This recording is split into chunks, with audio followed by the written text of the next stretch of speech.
Hi learners. ഇപ്പോൾ നമ്മൾ കൊമേഴ്സിൻ്റെ നമ്മളുടെ UGC നെറ്റ് കൊമേഴ്സിൻ്റെ videos question paper discuss ചെയ്തുകൊണ്ടിരിക്കുമായിരുന്നു.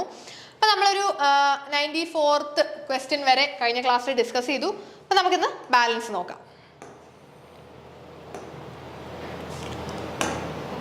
Okay, next question എന്താ ചോദിച്ചിട്ടുള്ളത്?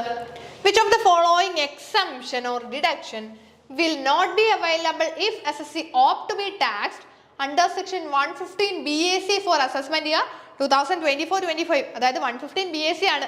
എന്താണ് ഈ 115 BAC? 115 BAC എന്ന് കേൾക്കുമ്പോൾ തന്നെ നിങ്ങൾ മനസ്സിൽ ഓർത്തോണം, ന്യൂ ടാക്സ് റിജൈം.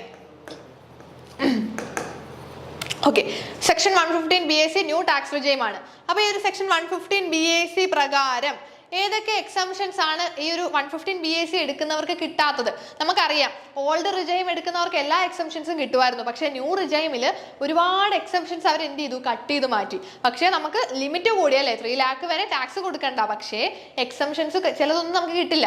അപ്പോൾ ഇതിൽ ഏതൊക്കെ എക്സംഷൻസ് ആണ് 115 BAC പ്രകാരം അവർക്ക് കിട്ടാത്തത്, ആ ഒരു അസസിക്ക് കിട്ടാത്തത്? HRI കിട്ടില്ല, ലീവ് ട്രാവൽ കൺസെഷൻ കിട്ടില്ല, then tax on employment, interest on loan taken for self-occupied house property. A, B, D, E ഇത് നാലും നമുക്ക് കിട്ടില്ല. ഓപ്ഷൻ ഏതായിരിക്കും? ഓപ്ഷൻ സി ആണ് വരുന്നത് കേട്ടോ. A, B, D, E standard deduction മാത്രമേ ഉള്ളൂ ആ ഒരു ന്യൂ ടാക്സ് റിജൈം എടുക്കുന്നവർക്ക് കിട്ടുന്നത്. സ്റ്റാൻഡേർഡ് ഡിഡക്ഷൻ അല്ല, മറ്റ് കുറച്ച് കാര്യങ്ങൾ മാത്രമുണ്ട്. നമ്മുടെ ഓപ്ഷനിൽ ഇവിടെ സ്റ്റാൻഡേർഡ് ഡിഡക്ഷൻ മാത്രമേ ഉള്ളൂ ന്യൂ ടാക്സ് റിജൈമുകാർക്ക് ഈ ഒരു ഓപ്ഷനിൽ കിട്ടുന്നത്. ബാക്കി ഈ പറഞ്ഞിരിക്കുന്ന ഒരു എക്സംഷൻസ്, ഒരു ഡിഡക്ഷൻസ് നമുക്ക് ന്യൂ ടാക്സ് റിജൈമാർക്ക് കിട്ടില്ല.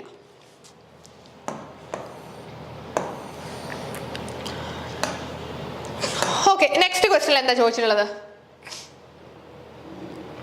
If an average 2 customers arrive at a shopping mall per minute, ഒരു മിനിറ്റിൽ ആവറേജ് 2 കസ്റ്റമേഴ്സ് വരും.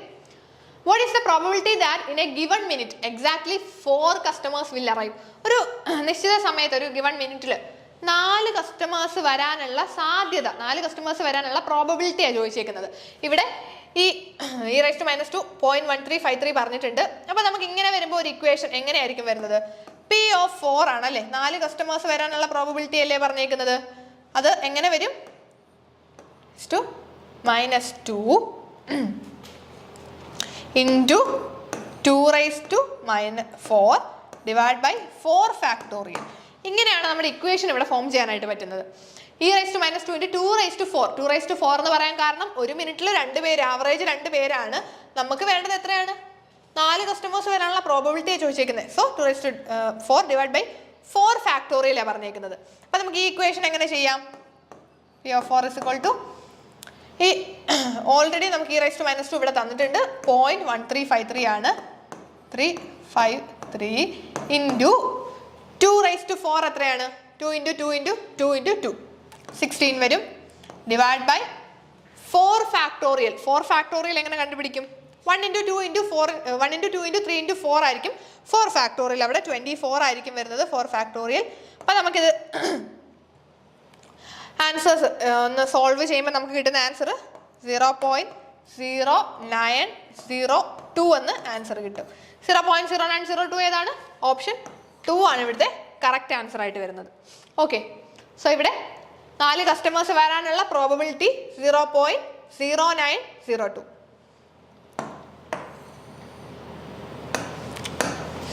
Next question, arrange the phases of capital expenditure or investment planning and control from beginning to end. Capital expenditure അല്ലെങ്കിൽ investment പ്ലാനിങ്ങിനെ beginning to എൻഡിൽ arrange ചെയ്യാനാണ്. ഇവിടെ arranged അല്ലായിട്ട് ഡിസ്അറേഞ്ച് ആയിട്ട് കൊടുത്തിട്ടുണ്ട്. അപ്പം നമ്മളിനി എന്ത് ചെയ്യണം? അറേഞ്ച് ആക്കാനാണ് പറഞ്ഞേക്കുന്നത്. പ്രോപ്പർ മാനറിലല്ല ഇവിടെ കൊടുത്തേക്കുന്നത്. ഓക്കെ, ഫസ്റ്റ് എന്തായിരിക്കും ക്യാപിറ്റൽ എക്സ്പെൻഡിച്ചർ ഇൻവെസ്റ്റ്മെന്റ് പ്ലാനിങ്ങിൽ ഫസ്റ്റ് വരുന്നത് എന്താ? എന്തായാലും ഫസ്റ്റ് BA വരുള്ളൂ അല്ലേ, ഐഡന്റിഫിക്കേഷൻ ഓഫ് ഇൻവെസ്റ്റ്മെന്റ് ഓപ്പർച്യൂണിറ്റീസ്. ആദ്യം നമ്മൾ എന്താ ചെയ്യുന്നത്? ഇൻവെസ്റ്റ്മെന്റ് ഓപ്പർച്യൂണിറ്റീസ് ഐഡന്റിഫൈ ചെയ്യണം. B ഫസ്റ്റ് വരുന്ന 2 ഓപ്ഷൻസ് ഉണ്ട്. ഇൻവെസ്റ്റ്മെന്റ് ഓപ്പർച്യൂണിറ്റി ഐഡന്റിഫൈ ചെയ്താൽ നെക്സ്റ്റ് സ്റ്റെപ്പ് എന്താണ്? C ആയിരിക്കും. അതായത് development of forecast of benefit and cost. Forecast ചെയ്യണം അല്ലേ, ബെനിഫിറ്റും കോസ്റ്റും ഫോർകാസ്റ്റ് ചെയ്തിട്ട് അത് കഴിഞ്ഞാണ് നമ്മൾ നെറ്റ് ബെനിഫിറ്റ് ഇവാലുവേറ്റ് ചെയ്യുന്നത് അല്ലേ. നെറ്റ് ഇവിടെ നമ്മൾ എന്താ ചെയ്യുന്നത്? Forecast of benefit and cost. ഓരോ ഇൻവെസ്റ്റ്മെന്റ് ഓപ്പർച്യൂണിറ്റിയുടെയും ബെനിഫിറ്റുകളെയും കോസ്റ്റുകളെയും ഫോർകാസ്റ്റ് ചെയ്യുക. ബെനിഫിറ്റും കോസ്റ്റും ഫോർകാസ്റ്റ് ചെയ്തിട്ട് ആ ബെനിഫിറ്റിൽ നിന്ന് കോസ്റ്റ് കുറയ്ക്കുമ്പോഴല്ലേ നമുക്ക് നെറ്റ് ബെനിഫിറ്റ് കിട്ടുന്നത്. സോ അത് മൂന്നാമത്തെ സ്റ്റെപ്പായിട്ട് വരും. ദെൻ കൺട്രോൾ ഓഫ് പിന്നെ നെക്സ്റ്റ് സ്റ്റെപ്പ് എന്താ വരുന്നത്? ഇവിടെ നമുക്ക് BCA, ദെൻ 4 ആണ് control of capital project, then authorisation of progressing and spending capital expenditure. Okay, sorry, ഇവിടെ 4 വരും, 5 വരും. അപ്പോൾ BCADE എന്ന് വരുന്നത് ഒറ്റ ഓപ്ഷനേ ഉള്ളൂ. ഓപ്ഷൻ 2 ആണ് ഇവിടുത്തെ റൈറ്റ് ആൻസർ ആയിട്ട് വരുന്നത്.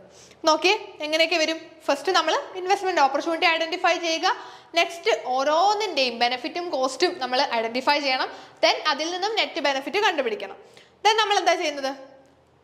Authorisation of progressing and spending capital expenditure authorise ചെയ്ത് കൊടുക്കുക. Then control of capital project. ഇത്രയുമായിരിക്കും ഈ ഒരു സ്റ്റെപ്സ് വരുന്നത്. അപ്പോൾ ഇവിടെ ആൻസർ ഓപ്ഷൻ ബി ആയിരിക്കും, അല്ലെങ്കിൽ ഓപ്ഷൻ 2 ആയിരിക്കും റൈറ്റ് ആൻസർ.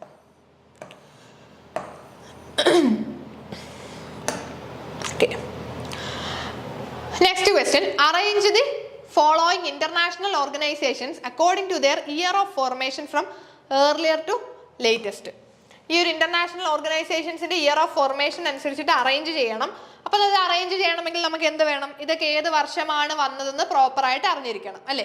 ഓരോന്നും വന്ന വർഷം കറക്റ്റായിട്ട് അറിഞ്ഞാൽ മാത്രമേ നമുക്ക് ഇതിനെ അറേഞ്ച് ചെയ്യാനായിട്ട് പറ്റുള്ളൂ. അപ്പം നമുക്ക് നോക്കാം എങ്ങനെയൊക്കെയാണ്. Ghat, general agreement on tariff and trade ചോദിച്ചിട്ടുണ്ട്. അതുപോലെ world trade organisation, UNCTAD, ASIDE. Ghat വന്ന എപ്പോഴാണ്? 1947. ഓക്കെ, WTO 1995 ആണ്. UNCTAD 1964. Then ASIDE 2002. ഓക്കെ, ഇയറുകൾ കറക്റ്റായിട്ട് പഠിച്ചു വെച്ചാൽ പിന്നെ അറേഞ്ച് ചെയ്തുകൂടെ? ഏതാണ്? ഏർലിയർ ടു ലേറ്റസ്റ്റ് ആണ്. ആദ്യം വന്ന ഏതായിരിക്കും? ഇതിൽ നിങ്ങൾക്ക് നോക്കുമ്പോൾ ആദ്യം വന്ന ഏതാണ്? ഗാട്ട്. A ആണ് ഫസ്റ്റ് വരേണ്ടത്. ദെൻ രണ്ടാമത് B, മൂന്നാമത് C, നാലാമത് D.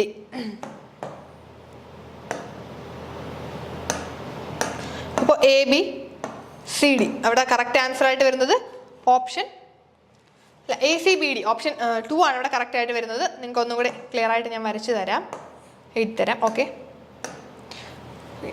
1947, 1995, 1964, 2002. അപ്പോൾ ഇവിടെ ഫസ്റ്റ് A ആണ് 1947, ദെൻ 1964 ആണല്ലേ AC, ദെൻ മൂന്നാമത് B, നാലാമത് D. ACBD ഓപ്ഷൻ 2 ആയിരിക്കും ഇവിടുത്തെ റൈറ്റ് ആൻസർ ആയിട്ട് വരുന്നത്. 1947 കഴിഞ്ഞാൽ 1964, ദെൻ 1995, ദെൻ 2002. അപ്പോൾ ഇവിടെ റൈറ്റ് ആൻസർ ഓപ്ഷൻ 2.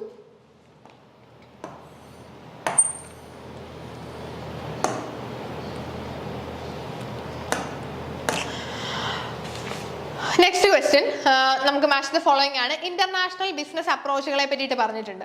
ഏതൊക്കെയാണ്? Ethnocentric, polycentric, geocentric and regiocentric. അപ്പോൾ ഈ ഒരു ഇന്റർനാഷണൽ ബിസിനസ് അപ്രോച്ചസിനെ നമുക്ക് അറേഞ്ച് ചെയ്യുന്ന സമയത്ത് ഈ 4 അപ്രോച്ചും എന്താണെന്ന് അറിഞ്ഞിരുന്നാൽ തന്നെ നമുക്ക് സിമ്പിൾ ആയിട്ട് ഇതിനെ ആൻസർ ചെയ്യാനായിട്ട് പറ്റും. ഓക്കെ,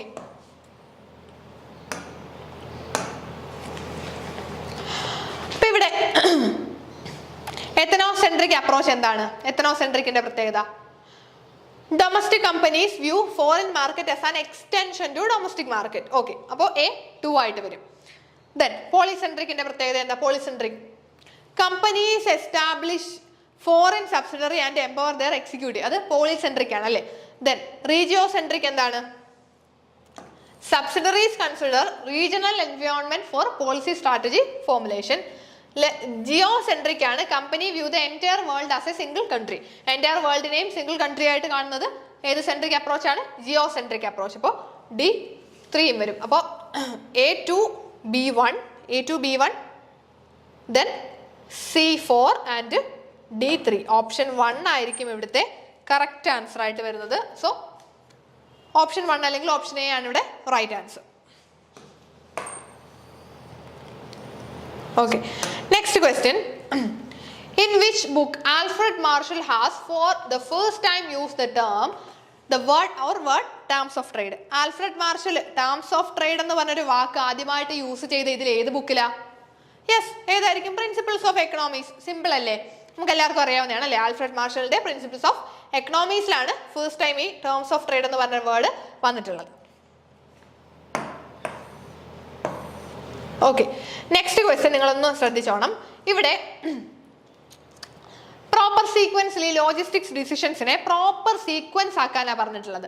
ലോജിസ്റ്റിക്സ് എന്ന് പറയുമ്പോൾ നമുക്കറിയാം അല്ലേ, ഈ റോ മെറ്റീരിയൽസ് ഒക്കെ നമ്മൾ കൊണ്ടുവരുന്നതും അതിനെ വീണ്ടും ട്രാൻസ്പോർട്ട് ചെയ്യുന്നതും എല്ലാം ലോജിസ്റ്റിക്സിൽ വരുന്നതാണ്. സോ ഇവിടെ ലോജിസ്റ്റിക്സിന്റെ ഓർഡറിലാക്കാൻ പറയുമ്പോൾ order, processing, inventory, warehousing, transportation. അപ്പം നമുക്കറിയാം ഫസ്റ്റ് എന്തായാലും ഓർഡർ പ്രോസസ്സ് ചെയ്യുമായിരിക്കും അല്ലേ? ഫസ്റ്റ് ഓർഡർ പ്രോസസ്സിംഗ് ആയിരിക്കും, ദെൻ ഇൻവെന്ററി. എ ബി എന്ന് പറഞ്ഞ് വരാം. അപ്പൊ രണ്ട് ഓപ്ഷൻ ഉണ്ട്, ABCD ആണോ ABDC ആണോ?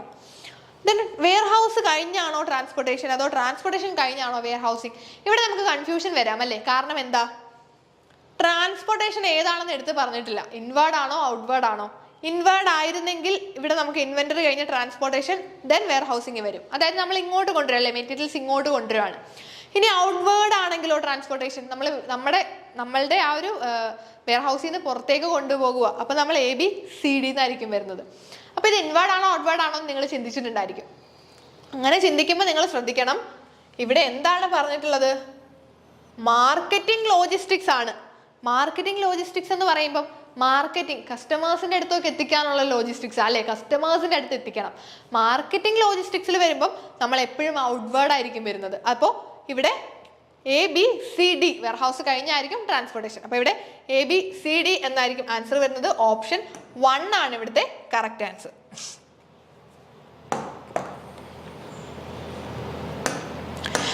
നെക്സ്റ്റ് ക്വസ്റ്റ്യൻ പറഞ്ഞിട്ടുണ്ട് നമ്മുടെ പ്രൈസിങ് ആണല്ലേ, പല ടൈപ്പ് പ്രൈസിങ്, അത് അതിന്റെ മീനിങ് മാച്ച് ചെയ്യാനാണ് പറഞ്ഞിട്ടുള്ളത്. അപ്പൊ ഈ മാർക്കപ്പ് പ്രൈസിങ്ങും ടാർഗറ്റ് റേറ്റ് ഓഫ് റിട്ടേൺ പ്രൈസിങ്ങും എക്കണോമിക് വാല്യൂ ടു കൺസ്യൂമർ പ്രൈസിങ്ങും ഓപ്ഷൻ പ്രൈസിങ്ങും ഒക്കെ നമ്മൾ പഠിച്ചിട്ടുണ്ടായിരിക്കും. അപ്പൊ നിങ്ങൾ നോക്കിയേ, മാർക്കപ്പ് പ്രൈസ്, മാർക്കപ്പ് എന്ന് പറഞ്ഞാൽ എന്താ, നമ്മുടെ കോസ്റ്റിന്റെ കൂടെ കുറച്ച് പ്രോഫിറ്റും കൂടെ ആഡ് ചെയ്യുന്നതിനെ നമ്മൾ മാർക്കപ്പ് എന്ന് പറയാറുണ്ട്. അപ്പൊ നോക്കിയേ, adding standard over head cost and profit. അപ്പൊ എന്തായാലും മാർക്കപ്പ് എന്ന് പറയുന്നത് എന്തായിരിക്കും, നമ്മൾ ഈ ആഡ് ചെയ്യുന്നതായിരിക്കും അല്ലേ. Standard over head cost and profit add ചെയ്യുന്നതിനെ നമുക്ക് എന്ത് പറയാം, മാർക്കപ്പ് എന്ന് പറയാം. അപ്പൊ ഇവിടെ എന്ത് വരും, 2 വരും. Then target rate of return, starting with rate of return objective and setting price that will yield decide rate of return, അതായിരിക്കും target rate of return. Then option pricing എന്താണ്? ഓപ്ഷൻ എന്ന് പറഞ്ഞാൽ നമ്മൾ ലേലമൊക്കെ വിളിക്കുകയാണ് അല്ലേ, ലേലത്തിനൊക്കെ സാധനങ്ങൾ വിൽക്കും. നോർമലി ഫേമുകൾ ഡിസ്പോസ് ചെയ്യുന്ന സമയത്താണ്, എക്സസ് ഇൻവെന്ററീസ് ഡിസ്പോസ് ചെയ്യുമ്പോഴാണ് ഓപ്ഷൻ പ്രൈസിങ് വെക്കുന്നത്.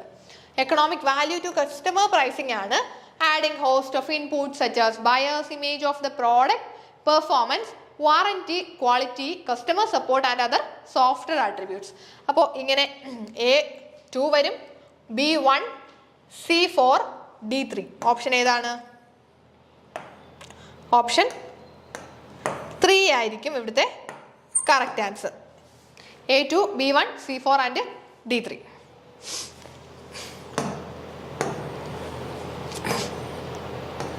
ഓക്കെ, നെക്സ്റ്റ് ക്വസ്റ്റ്യൻ നോക്കിയേ. Which of the following income from house property is not charged to tax? നമുക്ക് ഇൻകം ഫ്രം ഹൗസ് പ്രോപ്പർട്ടി ഒക്കെ നമ്മൾ പഠിച്ചിട്ടുണ്ട്.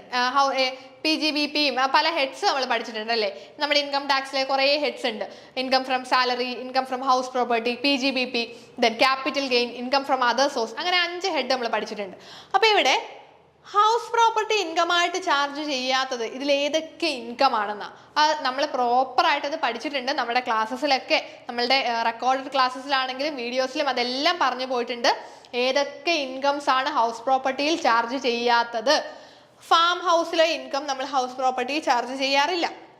ദെൻ ചാരിറ്റബിൾ പർപ്പസിന് വേണ്ടി വെക്കുന്ന, ഹെൽഡ് ചെയ്തേക്കുന്ന പ്രോപ്പർട്ടി ആണെങ്കിൽ അത് നമുക്ക് ടാക്സ് അതിനെ അട്രാക്ട് ചെയ്യുന്നില്ല. ദെൻ 2ൽ കൂടുതൽ സെൽഫ് ഒക്കുപൈഡ് പ്രോപ്പർട്ടി ഉണ്ടെങ്കിൽ നമ്മൾ അതിനെ deemed to be let out ആയിട്ടാണ് കണക്കാക്കുന്നത്. അത് നമുക്ക് income from house property charge ചെയ്യും. നെക്സ്റ്റ് എക്സ് റൂളർ ചാർജ് ചെയ്യത്തില്ല അല്ലേ. പ്ലേസ് ഓഫ് എക്സ് റൂളറിന്റെ ഇൻകം ഫ്രം ഹൗസ് പ്രോപ്പർട്ടിയിൽ ചാർജ് ചെയ്യാറില്ല. രജിസ്റ്റേർഡ് ട്രേഡ് യൂണിയന് വേണ്ടിയിട്ടുള്ള അല്ലെ house property of registered trade union ആണെങ്കിലും നമ്മൾ ഇൻകം ഫ്രം ഹൗസ് പ്രോപ്പർട്ടിയിൽ ചാർജ് ചെയ്യില്ല. സോ ABDE ഏതാണ്? ഓപ്ഷൻ 4 ആണ് ഇവിടുത്തെ കറക്റ്റ് ആൻസർ. സി മാത്രമാണ് ഇൻകം ഫ്രം ഹൗസ് പ്രോപ്പർട്ടിയിൽ ഇവിടെ നമ്മൾ ചാർജ് ചെയ്യുന്നത്.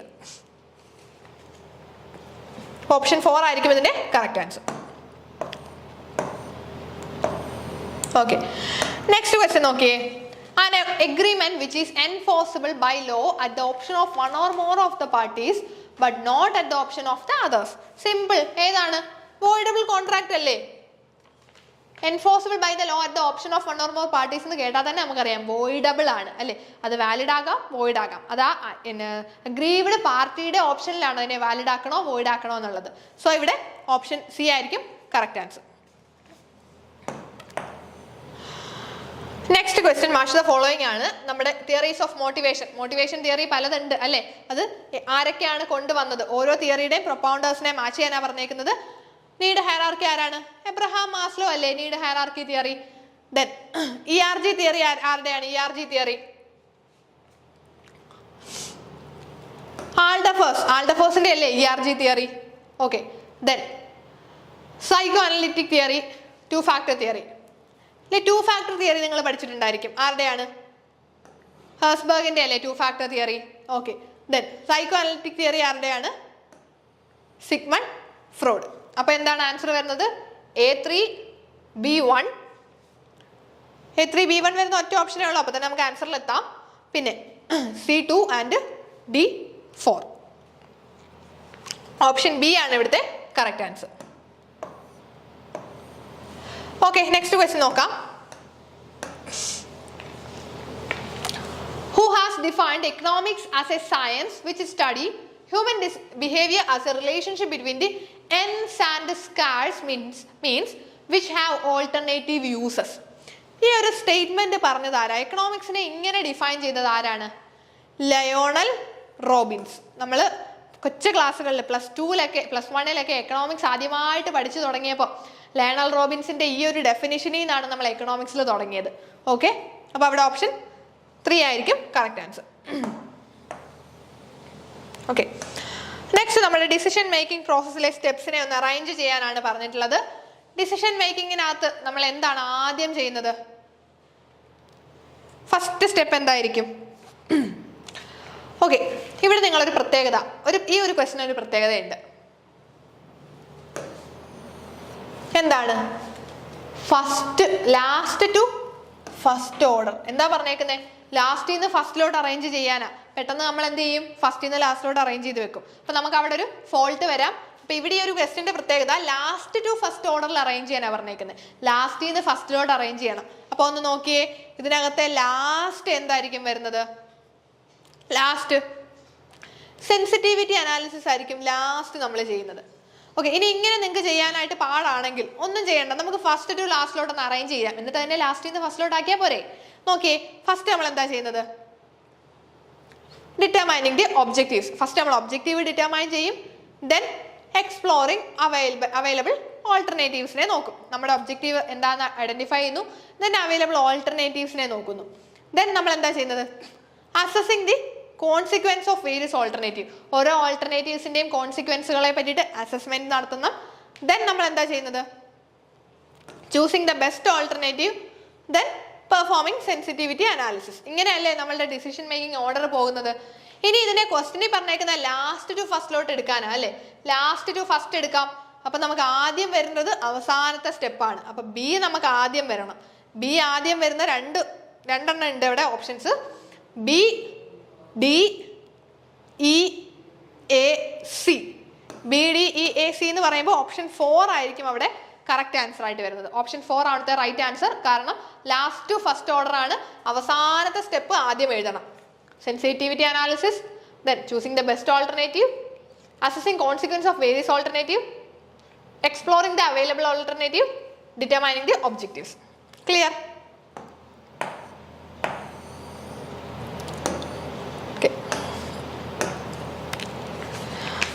നെക്സ്റ്റ് ക്വസ്റ്റ്യൻ പറഞ്ഞിരിക്കുന്നത് which of the following properties of standard deviation. Standard ഡീവിയേഷന്റെ പ്രോപ്പർട്ടീസ് ഇതിൽ ഏതൊക്കെയാണെന്നാണ് ചോദിച്ചിട്ടുള്ളത്. ഇവിടെ ഓപ്ഷൻ 3 ആണ് അല്ലെങ്കിൽ ഓപ്ഷൻ സി ആണ് കറക്റ്റ് ആൻസർ ആയിട്ട് വരുന്നത്. അതായത് A C D A sigma x plus k is equal to sigma x correct ആണ്. ദെൻ നമ്മുടെ അഡീഷന്റെ പ്രോപ്പർട്ടി വന്നു. ദെൻ ഡിവിഷനിൽ വരുമ്പോൾ സിഗ്മ എക്സ് ബൈ കെ അതും റൈറ്റ് ആണ്.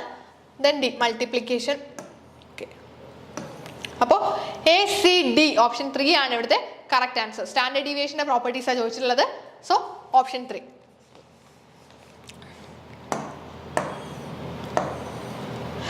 ഓക്കെ, നെക്സ്റ്റ് ക്വസ്റ്റ്യൻ നോക്കാം. Which of the following are quantitative credit control method? Quantitative credit control മെത്തേഡ്സിന്റെ ഏതൊക്കെയാണെന്നാണ് ചോദിച്ചേക്കുന്നത്. നമ്മുടെ ഈ ഒരു മോണിറ്ററി പോളിസിയിലൊക്കെ വരുന്നതാണ് ക്വാണ്ടിറ്റേറ്റീവ് ക്രെഡിറ്റ് കൺട്രോൾ മെത്തേഡ്സ്. അതിനകത്ത് കുറച്ച് മെത്തേഡ്സ് ഉണ്ട്. അപ്പോൾ ഇതിൽ ക്വാണ്ടിറ്റേറ്റീവ് ആയിട്ട് വരുന്ന ഏതൊക്കെയാണ്? Bank rate, then open market operations, variable reserve ratio. ഇത് മൂന്നുമാണ് നമ്മുടെ ക്വാണ്ടിറ്റേറ്റീവ് ക്രെഡിറ്റ് കൺട്രോൾ മെത്തേഡ്സിൽ വരുന്നത്. സോ എ ബി ഇ ആയിരിക്കും ഇവിടുത്തെ correct answer. Variable reserve ratio ആണ് നമ്മൾ പഠിച്ചിട്ടുള്ള ക്യാഷ് റിസർവ് റേഷ്യോ, പിന്നെ സ്റ്റാറ്റുട്ടറി ലിക്വിഡിറ്റി റേഷ്യോ ഒക്കെ നമ്മൾ പഠിച്ചിട്ടുണ്ട്. So bank rate, open market operation, variable reserve ratio, A B E ആണ് ഇവിടുത്തെ ക്വാണ്ടിറ്റേറ്റീവ് ക്രെഡിറ്റ് കൺട്രോൾ മെത്തേഡ്സിൽ വരുന്നത്.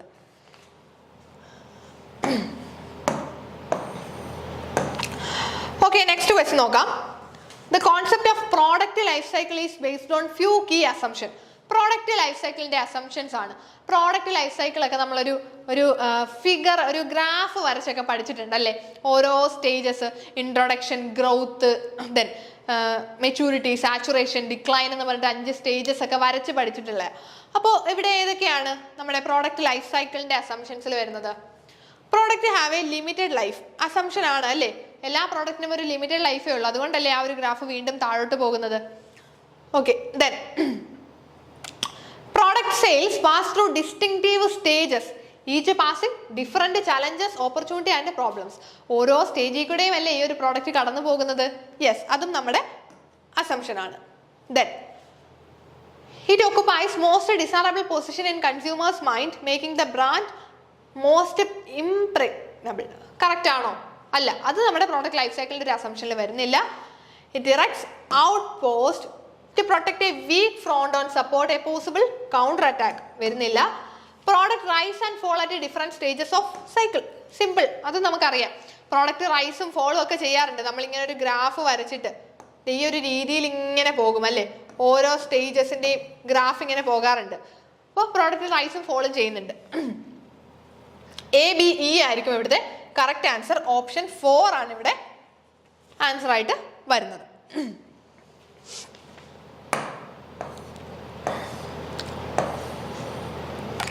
Okay, next question നോക്കാം.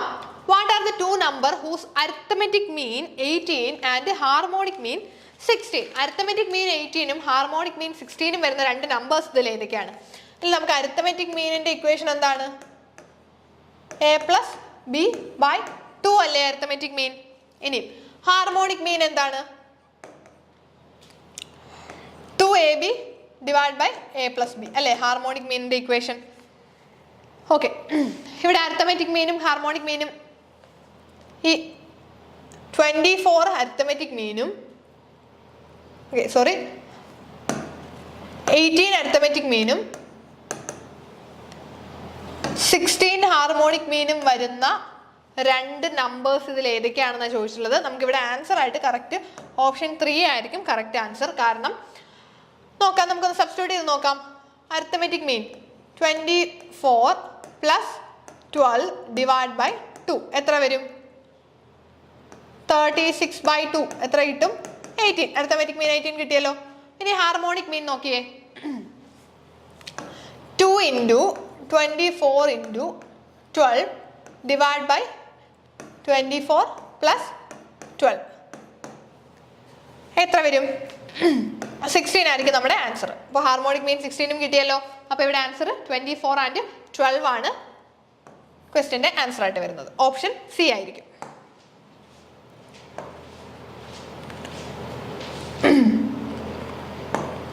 Okay. Next question. Arrange the following financial institution according to the order in which they were established. നമ്മൾ ഒരുപാട് 1, 2, 3 നടത്തിയ same question തന്നെ കണ്ടിട്ടുണ്ടായിരുന്നു അല്ലേ? അപ്പോൾ വന്നിട്ടുള്ള ഈ ഒരു ഇൻസ്റ്റിറ്റ്യൂഷൻസ് വന്നിട്ടുള്ള ഓർഡറിൽ അറേഞ്ച് ചെയ്യാനാണ്. അപ്പോൾ ഇവിടെയും നമുക്ക് ഈ വന്നിട്ടുള്ള ഓരോന്നിൻ്റെയും ഇയർ പ്രോപ്പറായിട്ട് പഠിച്ചു വെക്കണം. നബാർഡ് എന്നാണ് വന്നിട്ടുള്ളത്? 1982-ലാണ്. ദെൻ NHB ആകുമ്പോൾ 1988. എക്സിം ബാങ്കും 1982 തന്നെയാണ്. Then SIDBI 1990. Then IIBI 1971.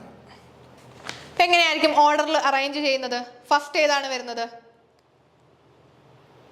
Okay, option E ആയിരിക്കും നമുക്ക് ആദ്യം വരേണ്ടത്. ഓപ്ഷൻ ഇ ആദ്യം വരുന്ന ഒറ്റ ഓപ്ഷനേ ഇവിടെ ഉള്ളൂ അല്ലേ? ഓപ്ഷൻ 1 ആയിരിക്കും ഇവിടുത്തെ റൈറ്റ് ആൻസർ. അപ്പോൾ ജസ്റ്റ് ബാക്കി കൂടെ നോക്കാം. അപ്പോൾ ഓപ്ഷൻ ഇ, അതായത് IIBI ആണ് ഫസ്റ്റ്. ദെൻ രണ്ടാമത് ഏത് വരും? C, Exim bank. മൂന്നാമത് എ വരും, നബാർഡ്. ദെൻ നാലാമത് വരുന്ന ഏതാണ്? 1988 NHB. Then last SIDBI, latest ആയിട്ട് വന്നിട്ടുള്ളത് സിഡ്ബി വരും. ഓക്കെ, അപ്പോൾ ECABD എന്നുള്ള ഓർഡറിലായിരിക്കും ഇവിടെ ആൻസർ വരുന്നത്. ഓക്കെ ഓക്കെ ഈ ഇത്രയും ക്വസ്റ്റ്യൻസ് നിങ്ങൾക്ക് ക്ലിയർ ആയി എന്ന് വിശ്വസിക്കുന്നു. അപ്പോൾ നമുക്കിനി ഇതിൻ്റെ ബാലൻസ് നെക്സ്റ്റ് വീഡിയോയിൽ ഡിസ്കസ് ചെയ്യുന്നതായിരിക്കും. Thank you.